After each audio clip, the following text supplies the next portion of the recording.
Star Trek has been in, well, movie limbo for almost a decade. And after 10 years, fans are tired of getting their hopes up. Every year there's another headline promising a return to the big screen.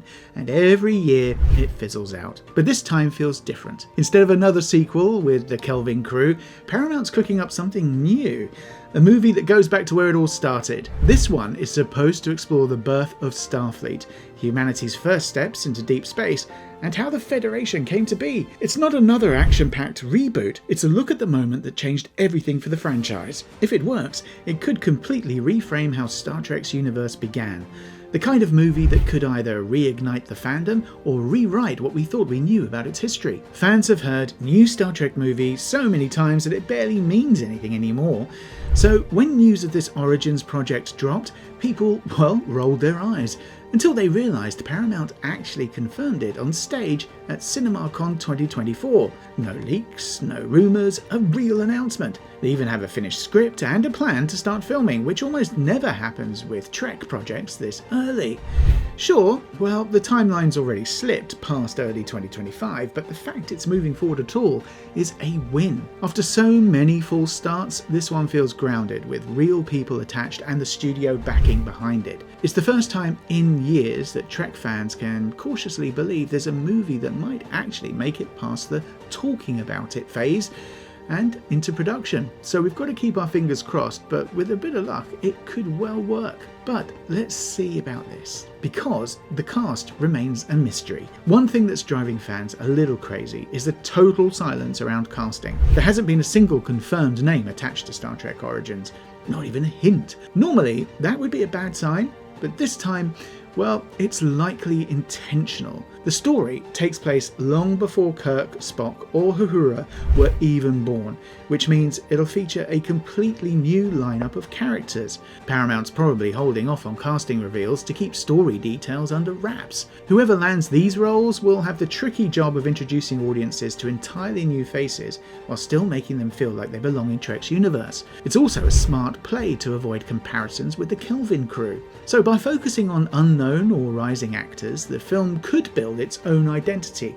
You know, one that stands on its own without constantly being measured against past generations of the Enterprise.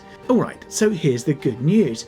This movie finally has a legit team behind it, not just rumours and wishful thinking. Simon Kinberg, the guy who helped steer the X-Men franchise and worked with Disney on Star Wars, is producing. That alone gives the project some real weight. Then you've got Toby Haynes in the director's chair, the same guy who gave us Andor and Black Mirror. He's great at making sci-fi feel gritty, grounded and personal, so that's already a solid match for a story set before the Enterprise era. The script's coming from Seth Grahame-Smith, who wrote the Lego Batman movie, and Abraham Lincoln Vampire Hunter, which means we can probably expect something smart and, well, a little offbeat. But you know what the best part is? Well, the movie's already in pre-production, and if everything stays on track, filming could kick off in early 2025. After years of endless maybe next year talk, it finally feels like this one's actually happening. Oh my gosh. So let's see how this movie connects to Trek lore. If the rumours are right, Star Trek Origins will weave directly into the events that led to First Contact. You know, the moment in Trek history when humans and Vulcans first meet in 2063. That storyline, shown in the 1996 film Star Trek First Contact, followed Zefram Cochrane's first warp flight, which caught the Vulcans' attention and changed everything for humanity. But this new film might take a different angle. Instead of rehashing what we've already seen, it could show the build-up to that moment. You know, the politics, the fears, and the broken world still healing from World War III. Think less about space battles and more about the people who made First Contact possible. There's even talk that it could tie into Enterprise 2001 to 2005, which explored the early days of deep space travel and the founding of the Federation. So, if Origins connects these dots while offering a fresh take, it might bridge old Trek and new Trek in a way that finally seems seamless. Now, this isn't the usual big flashy Trek movie filled with explosions and starship duels, and that's what makes it exciting. For once, it sounds like Paramount is letting the story slow down and breathe. The tone is being described as it feeling closer to Andor than into darkness, with more grounded, political and personal. It's a bold move, but maybe the right one after years of chasing Marvel-style blockbusters. Toby Haynes, the director, is known for giving his sci-fi stories, well, a heartbeat really. If he treats Starfleet's creation with that same intimacy, we might finally see what it felt like to build the Federation from the ground up. It's humanity at its most fragile, daring to believe in something better after nearly destroying itself. And that's the essence of Trek, right? Optimism in the face of ruin. And if Origins nails that tone, it could be the reset this franchise has needed for years. So, let's look at the fan reactions and theories. As always, the Trek fandom is split. Some fans love the idea of slowing things down and exploring Starfleet's beginnings. Others think it sounds too low stakes for a movie. A few worry it'll end up being Earth Trek, basically a grounded sci-fi drama with minimal space scenes, but others argue that's exactly what makes it fresh. With Toby Haynes' track record from Andor, fans are drawing comparisons, hoping for something that captures that same mix of realism and heart. One of the bigger theories floating around is that Origins might rewrite certain parts of canon, maybe tweaking when or how First Contact happens, or showing a hidden part of the timeline we've never seen before. It could even set up a rebooted continuity for future films, creating a clean slate that bridges old and new fans alike. So whatever happens, it sparked more conversation and more cautious optimism than any Trek project in years. So, one of the biggest questions hovering over Star Trek Origins is how it'll fit into the existing canon. Trek fans are famously detail obsessed, aren't we? And for good reason. Everything from warp timelines to the design of phasers gets analysed frame by frame. Setting a movie before First Contact means tiptoeing around established lore. Will it rewrite the timeline, or just fill in the blanks?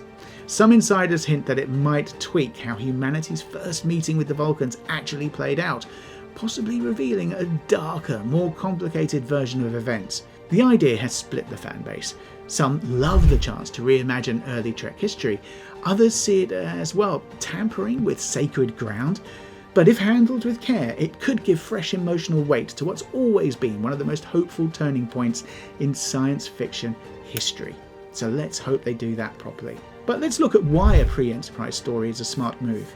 Starting the new Star Trek movie before the Enterprise era is actually a genius decision. It gives the creative team a completely blank canvas.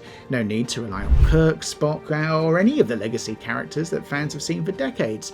Instead, they can dig into what came before all that, exploring the moment humanity first started reaching for the stars.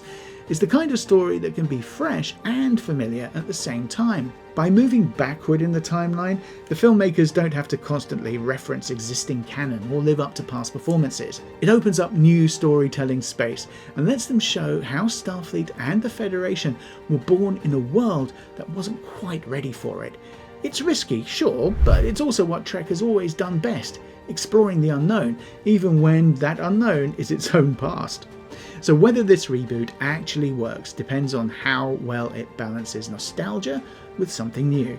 The creative lineup is solid. Toby Haynes can make sci-fi feel grounded and emotional, and Simon Kinberg knows how to handle big franchises without losing character focus, doesn't he? But Trek movies, well, they are tricky. They've always lived in this space between deep philosophy and popcorn adventure, and finding that balance again after almost a decade off the big screen, well, that's not going to be easy. The good news is that the premise, going back to the very start of Starfleet, gives the story room to breathe without being weighed down by continuity. It's also a chance to hook younger audiences who didn't grow up with the older shows. If the writing leans into humanity's struggle, ambition and optimism instead of, well, just spectacle, this could be the reset that Trek desperately needs. The potential's there, now it's just about execution. So, if it's done right, this film won't just be another reboot.